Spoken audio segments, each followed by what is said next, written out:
नमस्कार दोस्तों, संभव अचीवर्स में आप सभी दोस्तों का हार्दिक स्वागत अभिनंदन है।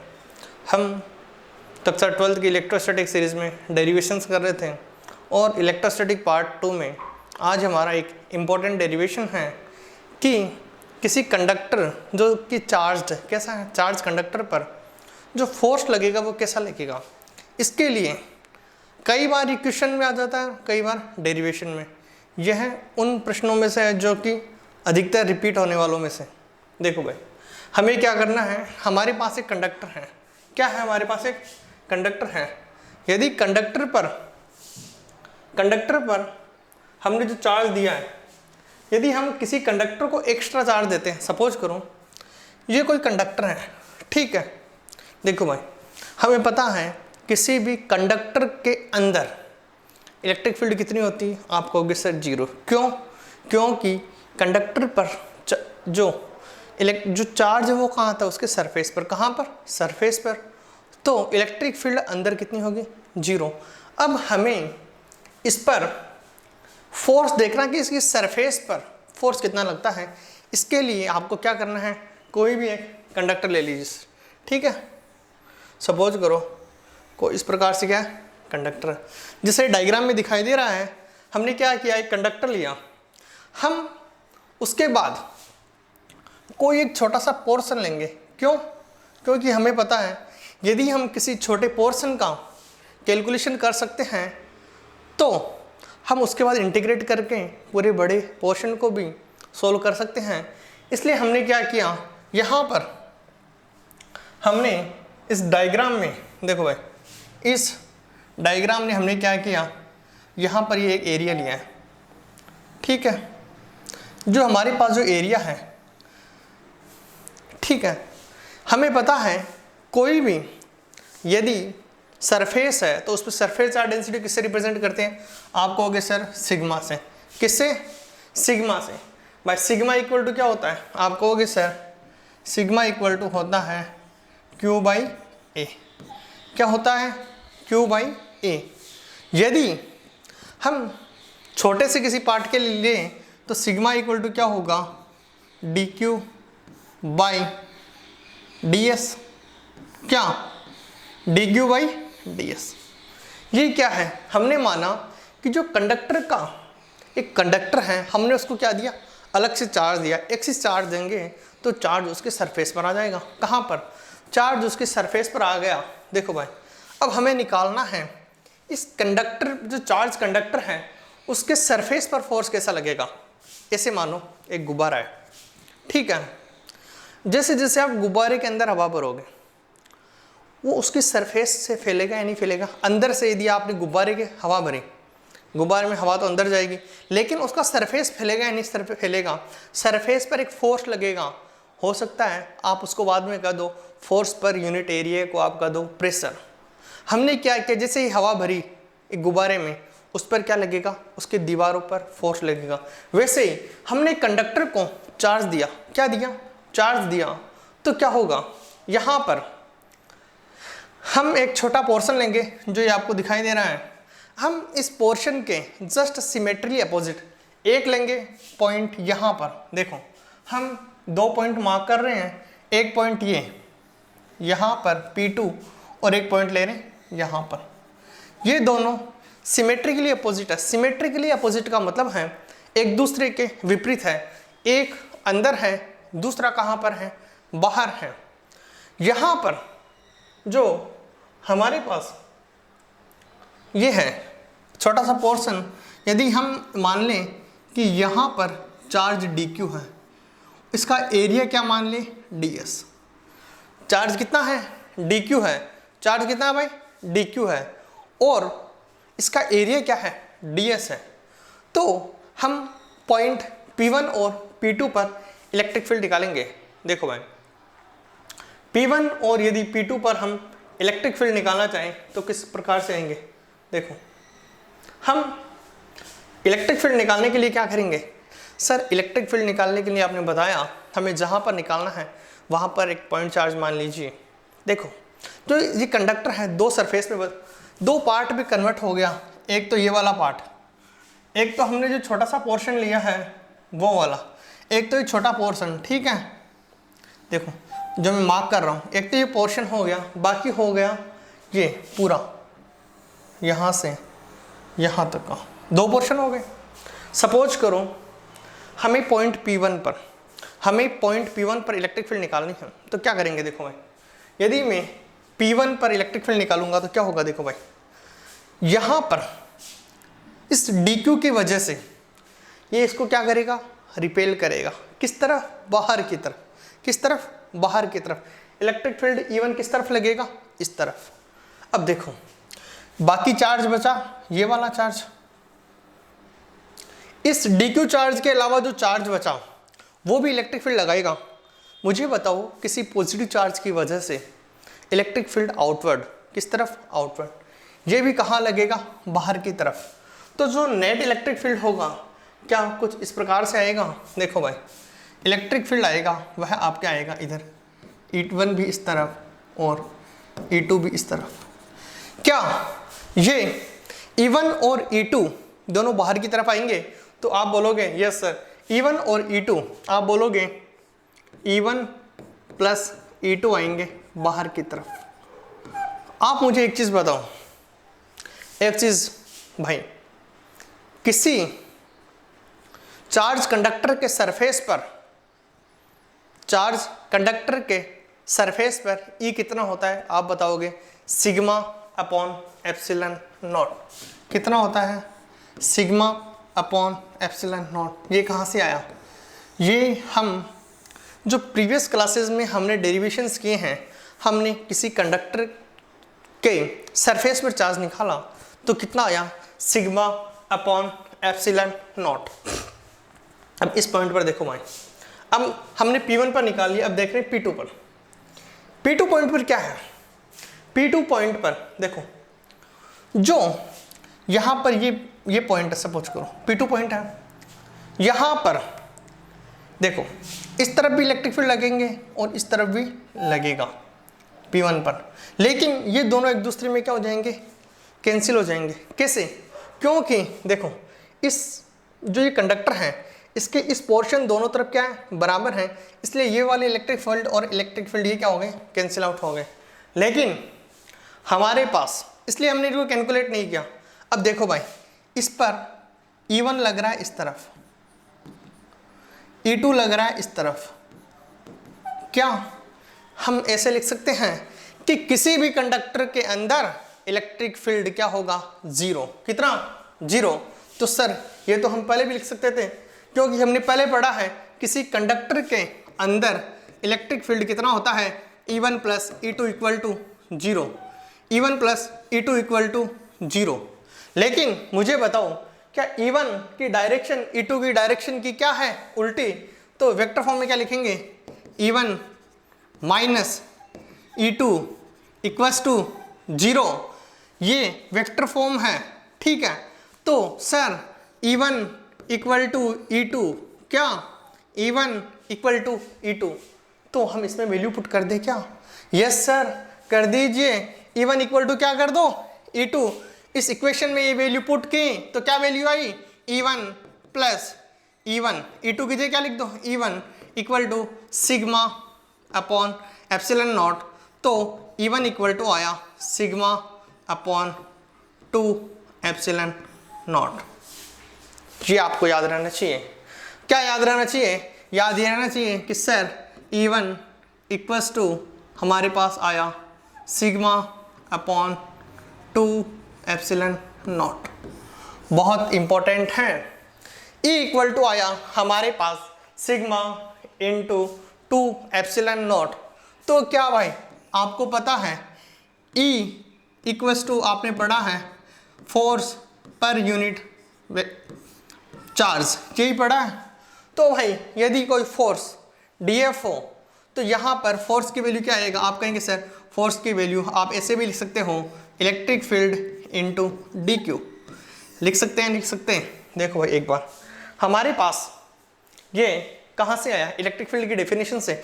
इलेक्ट्रिक फील्ड की डेफिनेशन क्या होती है, इलेक्ट्रिक फील्ड की डेफिनेशन होती है फोर्स पर यूनिट चार्ज, यही होती है। तो इससे हमने क्या निकाला, फोर्स। हमारे पास क्या इलेक्ट्रिक फील्ड है, इलेक्ट्रिक फील्ड है, हमें इलेक्ट्रिक फील्ड सरफेस के बाहर की तरफ और अंदर की तरफ कितनी आएगी 0, क्योंकि कंडक्टर के अंदर चार्ज कितना होता है 0। सरफेस पे क्या होता है सिग्मा अपॉन एप्सिलॉन नॉट। हमने 2 पॉइंट लिए, एक तो DQ छोटे वाला सरफेस, एक तो हमने लिया जो छोटा हमने मार्क पोर्शन है ये वाला, एक लिया दूसरा। इन दोनों में जो हमने दोनों लिए उसमें क्या है E1 E2 दोनों क्या है इस डायरेक्शन में, बाहर की तरफ वाले में, अंदर वाले में क्या है E1 इक्वल टू E2, लेकिन डायरेक्शन क्या है अपोजिट, इसलिए क्या हो गया E1 minus E2 equal to 0। ठीक है, हमारे पास E की वैल्यू आ गई। यदि हमारे पास E की वैल्यू आ गई तो हम DF की वैल्यू भी निकाल सकते हैं। तो यदि हम DF की वैल्यू निकालें तो DF की वैल्यू क्या होगी, ये होगी E2 इंटू DQ। क्या E1 E2 इक्वल टू, यदि मैं इसको लिख दूं E1 इक्वल टू E2, सही है या गलत है? आप बोलोगे सर सही है, क्योंकि हमारे पास जो डेरिवेशंस आए थे second derivation E1 minus E2 equal to 0, इसलिए E1 equal to E2। DF equal to क्या हो गया E2 इंटू DQ। लो भाई हम DF की वैल्यू निकालते हैं। DF इक्वल टू क्या लिख दें, हम लिख दें E2 into DQ। Sir E की वैल्यू हमें पता है, E की वैल्यू क्या है सिग्मा अपॉन 2 एप्सिलॉन नॉट। ठीक है, अब मुझे बताओ, हमने अभी लिखा था यहाँ से एक छोटी सी बात, सिग्मा इक्वल टू क्या लिखा था DQ बाई DS, क्या यही लिखा था? तो यहाँ से DQ इक्वल टू क्या आएगा भाई, DQ इक्वल टू आएगा आपके सिग्मा इंटू DS। क्या आएगा सिग्मा इंटू DS। देखो भाई DF की जगह DF, हम इसका इंटीग्रेट करेंगे तो F हो जाएगा। E2 की वैल्यू क्या लिख दें sigma upon 2 epsilon naught into DQ की जगह लिखोगे सिग्मा इंटू DS। क्या सिग्मा इंटू DS, क्या sigma into DS, sigma into sigma square. DF की वैल्यू क्या होगी, DF की वैल्यू होगी सिग्मा स्क्वायर। DF की वैल्यू क्या होगी, यदि आप DF की वैल्यू लिखोगे तो DF की वैल्यू आएगी sigma square upon 2 epsilon naught into DS। देखो sigma square upon 2 epsilon naught into DS। हमें पता है इलेक्ट्रिक फील्ड क्या होता है, हमारे पास इलेक्ट्रिक फील्ड क्या होता है हमें पता है, E इक्वल टू होता है सरफेस पर E equal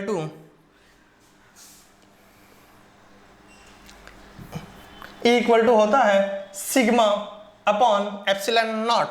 E equal to क्या होता है, E equals to sigma upon epsilon naught. तो क्या E की वैल्यू हम यहाँ सिग्मा की जगह क्या लिख सकते हैं, सिग्मा की जगह लिख सकते हैं E इंटू, देखो भाई E इंटू एप्सिलॉन नॉट लिख दीजिए। हम DF की वैल्यू को लिख लेते हैं। DF की वैल्यू क्या होगी भाई सिग्मा, हम DF की जगह लिख लेते हैं। DF इक्वल टू क्या होगा, DF इक्वल टू, देखो भाई DF इक्वल टू क्या होगा sigma square upon 2 epsilon naught into DS। E equal to क्या होता है सिग्मा अपॉन एप्सिलॉन नॉट, तो सिग्मा इक्वल टू हो गया E into epsilon naught. Value put करो, DF की जगह DF लिख दो, DF की जगह DF की जगह DF पुट किया, आगे क्या आया सिग्मा स्क्वायर ये क्या आ जाएगा E square upon epsilon not square upon 2 epsilon naught into DS। क्या सही है? हाँ सर, लेकिन हम एप्सिलॉन नोट से एप्सिलॉन नोट को क्या कर सकते हैं, काट सकते हैं। तो काट दीजिए भाई, ये लो भाई DF equal to E square, क्या epsilon not equals to epsilon not equals to E square upon 2, ऊपर क्या बचा epsilon naught into DS।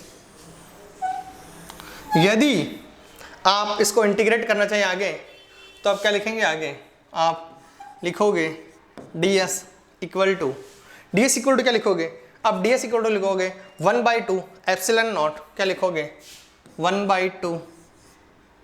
1/2 epsilon naught E square ds। देखो भाई ये df है, इधर हम df को लिख सकते हैं कुछ इस प्रकार से, यदि इंटीग्रेट करके हम वैल्यू पुट करें, हमें इंटीग्रेशन आता है, हम कक्षा 12th में है तो मैं आपसे आशा करता हूं कि इंटीग्रेशन आते होंगे, और नहीं आते हैं तो भाई आपके लफड़े, क्योंकि पढ़ने तो पड़ेंगे, आज नहीं तो कल। इससे बढ़िया है इंटीग्रेशन आज ही पढ़ लो, क्लास मैथमेटिक्स में नहीं पढ़ के फिजिक्स में पढ़ लो भाई। df का फॉर्मूला आ गया 1/2 epsilon naught E square into ds। ठीक है, यदि हम किसी क्लोज सरफेस के लिए लिखे तो हम क्या करेंगे, यहाँ पर इंटीग्रेशन कर देंगे df का, किसका df का, और हम लिख देंगे 1/2 क्या 1/2 epsilon naught into E square close integral of ds। किसी स्फेयर का सरफेस एरिया क्या होता है, स्फेयर का सरफेस एरिया होता है सर 4πr², क्या 4πr²। आप वैल्यू भी पुट कर सकते हो इसमें, कोई दिक्कत वाली बात नहीं है। लेकिन मुझे बताओ, यदि आप इसमें यह करो कि सर हमें तो पता है इस df का इंटीग्रेशन क्या होगा, f हो जाएगा, क्या हो जाएगा f, तो ऐसे लिख दो sir 1/2 epsilon naught E square, इसको आप ds लिख दो, ये आप सरफेस एरिया का क्लोज इंटीग्रल है। ठीक है, अब मुझे बताओ force equal to pressure equal to क्या होता है,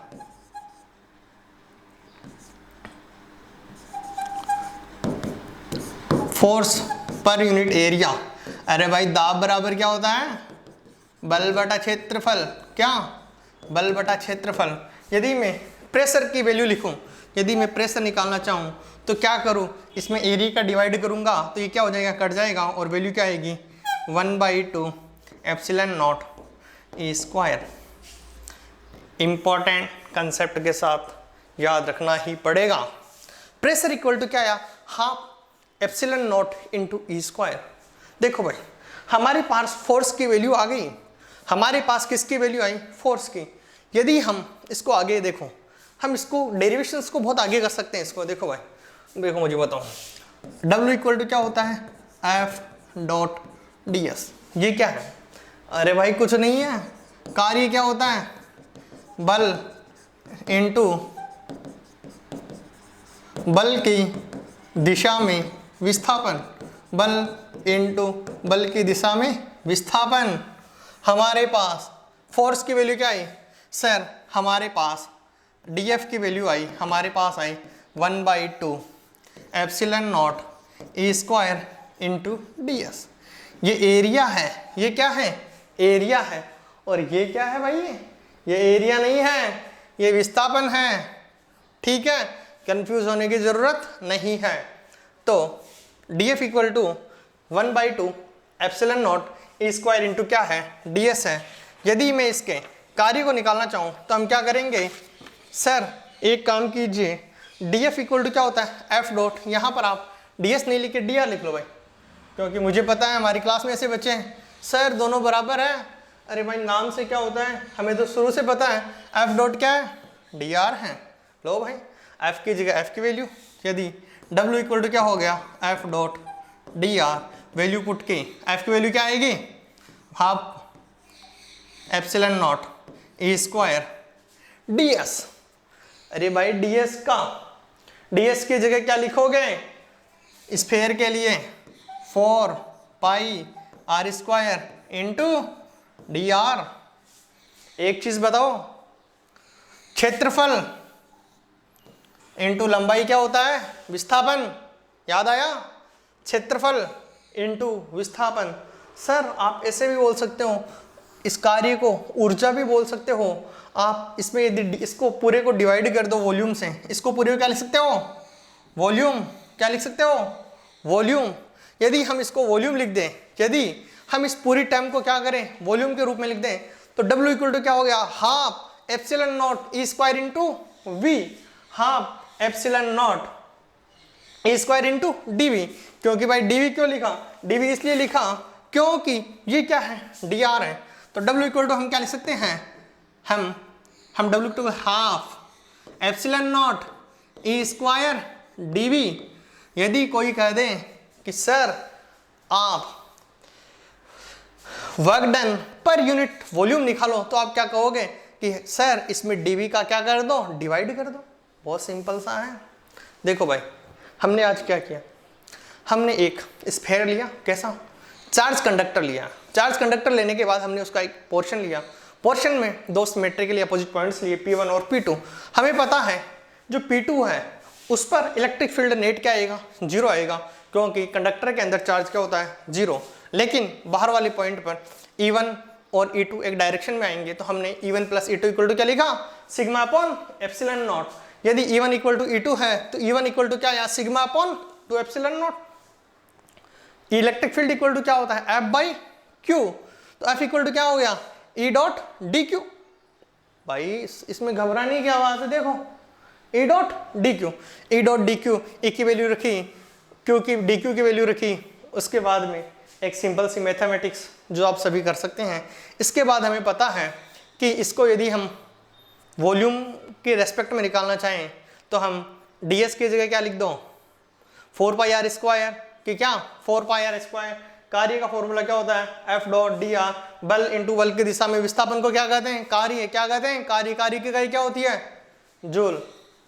इस प्रकार हमने आज एक इंपॉर्टेंट डेरिवेशंस किए हैं, और मैं आशा करता हूं कि आप यदि एक बार भी इनको पढ़ोगे, भाई एक बार में समझ में नहीं आई दोबारा देख लो, लेकिन एक बार में आ जाना चाहिए।